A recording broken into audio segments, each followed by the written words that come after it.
আপনাদের এই যে দাবিগুলো করেছেন এগুলোর ব্যাপারে আমরা মানবিকভাবেও অনেক বেশি সহানুভূতিশীল। যেমন এক্সিএন মহোদয় ওনার দিক থেকে হয়তো উনি কিছু বললেন। আচ্ছা ঠিক আছে, এই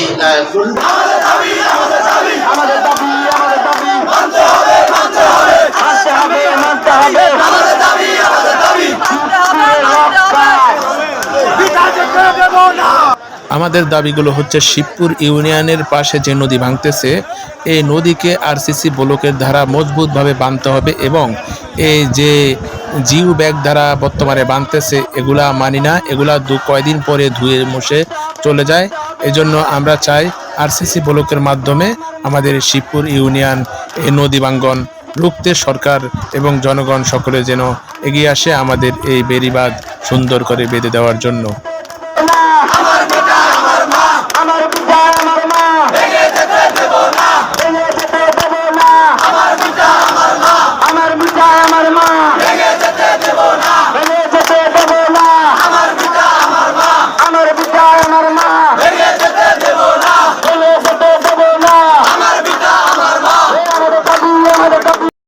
আমাদের শিবপুর ইউনিয়ন রতনপুর মাদ্রাসার মোহতামিম মিজানুর রহমান সাহেব তিনি বললেন যে আরসিসি ব্লকের ধারা আমাদের এই নদী বাঁধতে হবে, নচেত আমাদের এই নদী ভাঙ্গন বন্ধ হবে না এবং আমাদের যে জিও ব্যাগ দেওয়া হচ্ছে এই জিও ব্যাগের দ্বারা আমাদের নদী ভাঙ্গন বন্ধ হবে না।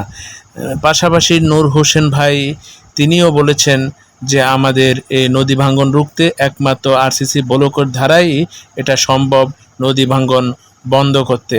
এখানে সাধারণ মানুষ ব্যাগ পালাইবে না পালায়, যদি সেখানে 20,000 কম পালায়, 30,000 কম পালায়, সেখানে যদি 5,000 লোক কমাবো দেয় তাহলে এখানে স্থায়ী করে। এই জন্য আমাদের জোর দাবি টেকসই বাঁধের জন্য আরসিসি ব্লকের ব্যবস্থা করা, সাময়িক এখন বর্ষার সময় যদি যে ব্যাগগুলো বানানো হয় ওগুলো যেন স্থায়ীভাবে এখানে বসে এই ব্যবস্থা।